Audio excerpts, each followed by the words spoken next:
Drummers, the creators of beats and rhythms. A bloke or many blokes with one or two drumsticks, or a synthetic drum loop formalising beats and rhythms to become a part of some form of music. Of course, drummers have been the butt of innumerable jokes. Spinal Tap saw them as an endless punchline, and their contribution to songs has often been treated as a secondary component. But in terms of human consciousness, drumming is not a secondary element. We don't tend to think about it on a day-to-day basis, but we are awash in drumming every second of our existence. The drip of a tap, the Doppler effect of a police siren, the pulsing burr of the spin dryer, a pergola roof expanding and crackling in the heat, the pulse of a windscreen wiper, tyres hitting the potholes in a road, tradesmen using an angle grinder at 7 in the morning, which is more of an industrial rhythm actually. Rhythms and beats. Some folk may regard drumming as basically hitting or bashing or smashing stuff, which actually sounds like a very American trait. And some pounders and beaters have achieved celebrity status. John Bonham from Led Zepp. He loved hitting big things so hard that thunder would erupt from them. He was a big drummer in terms of volume and size of the noise that he made. Or Keith Moon of The Who, a master of the ballistic mad drumming style, the frenzied and relentless attack. Or Ginger Baker, the image of a drummer as too groovy for the mainstream, wandering off to explore the unusual and the exotic. But there is one drummer these human dynamos cannot compete with. For our continent is the largest drum on the planet, with the shoreline being the ocean's drum. And the ocean is the most powerful, unforgiving, eternally non-stop drummer on the planet. It has bass drums. It has snares.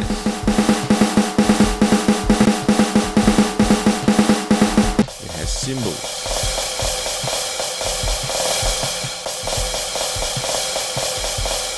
And they can crash.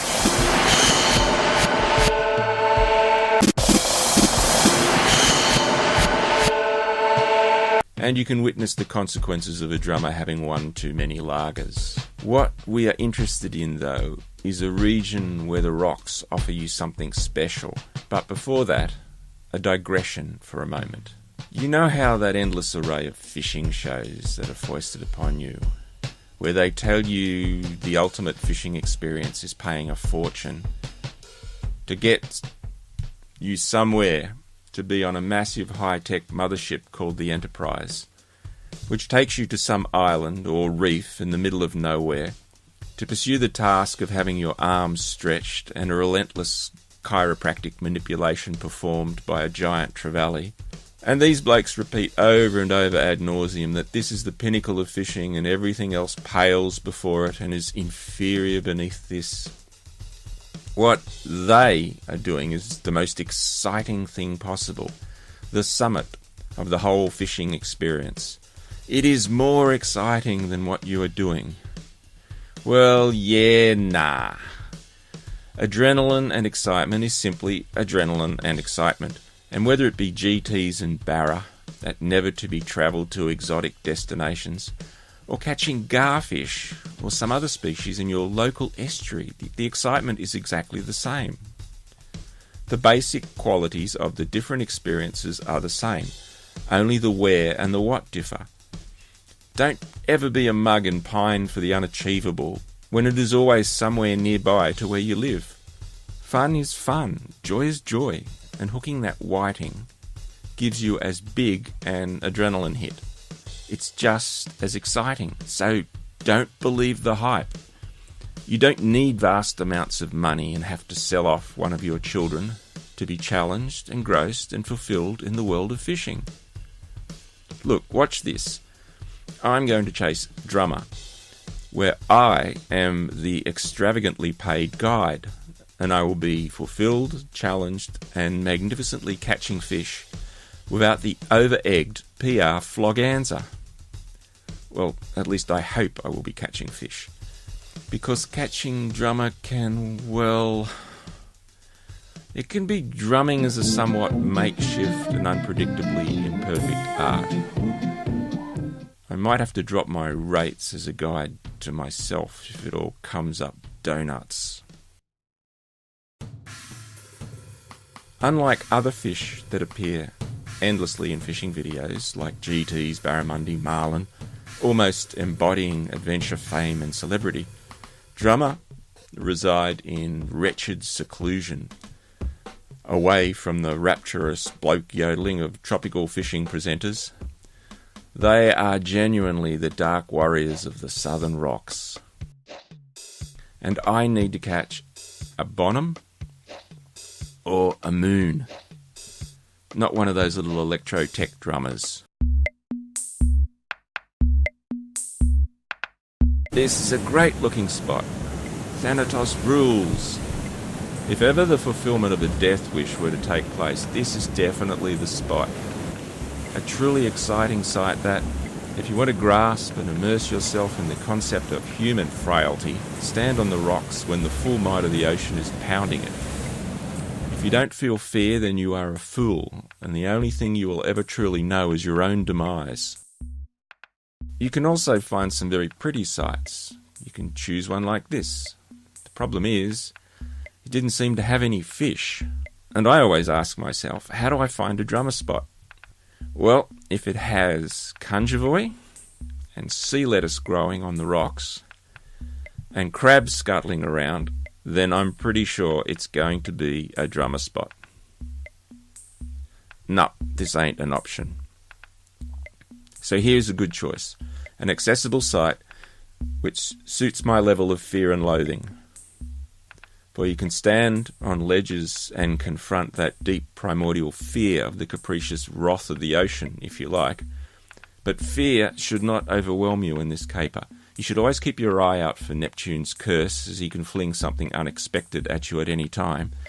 But you can also seek spots that offer fish and protection.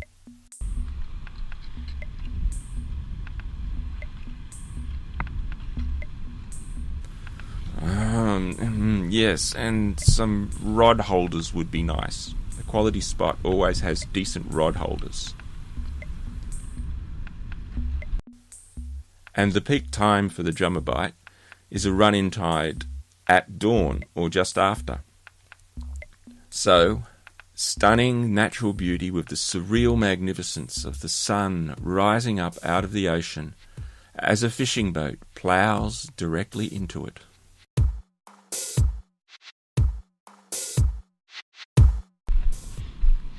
The font in the church of the Latter-day Drummer. First up, bend a knee to the font filled with holy water, prayers to be intoned to all of the drummer deities, both gods and goddesses. Even a quick prayer to one of the lesser drummer deities can help.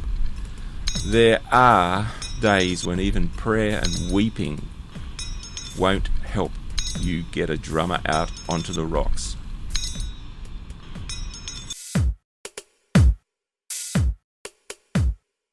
Now when you get to the rocks, you can cast out a single bait into that vast ocean and hope some passing Piscean bludger stumbles across it in that vastness. Or you can put out a burley trail and entice them toward you. Now what should burley consist of?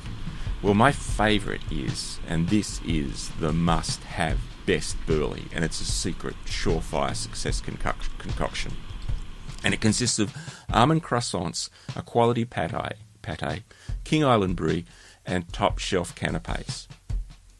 However, if you're cheap and a tight ass, you can always get some cheap breadcrumbs or the throw-out bread from a bread shop.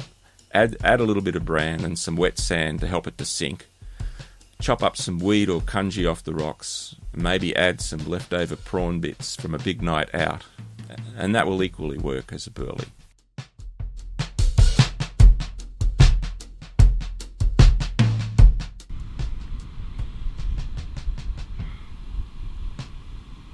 No, bait twirling. Drives me mad.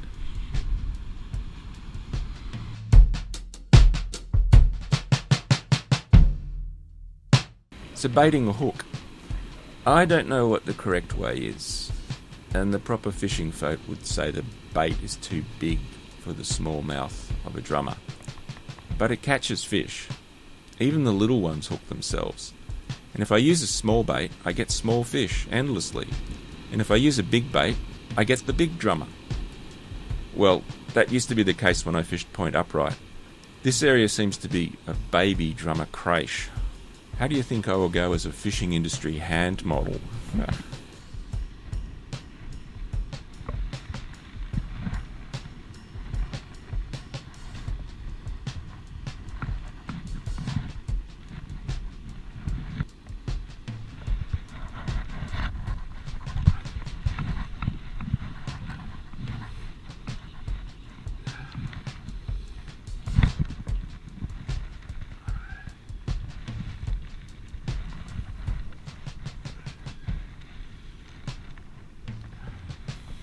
A baby drummer. A baby drummer. A baby drummer.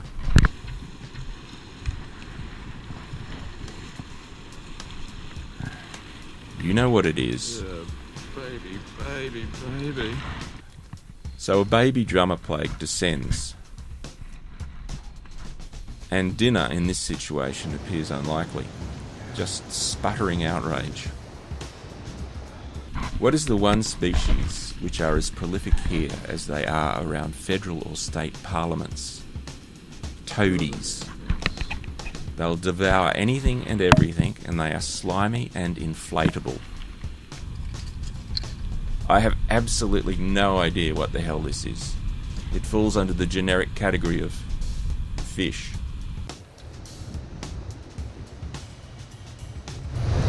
The hell is one of these?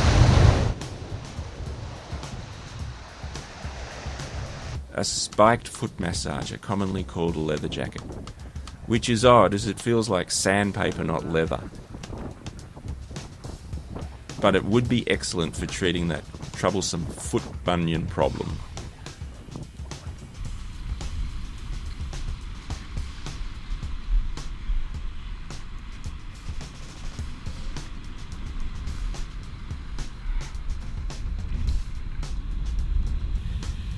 Yes, finally triumph. A fish for dinner. Good thing about drummer is one that is the same size as a bream is about 3 times as fat. And they are a cross between a tank and a tractor, and you do lose an awful lot of gear. That is why you can't use light gear to catch them, unless you're a masochist and enjoy the pain of being bashed about, busted off and persistently losing gear. So I catch this fish that looks like a luderick, but at the same time doesn't look like a luderick. It looks like the thuggish, bogan, trailer trash cousin of a luderick.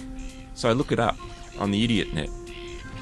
Luderick is Durella tricuspidata, and it has 11 to 12 bars across its side. This fish has 9 to 10 bars, and it is Durella zebra, a zebra fish with the head of an amateur boxer. So I kept fishing this spot and caught a few dozen drummer, but there was one tragic characteristic of this spot. Diminutive might be a suitable adjective to describe the dilemma.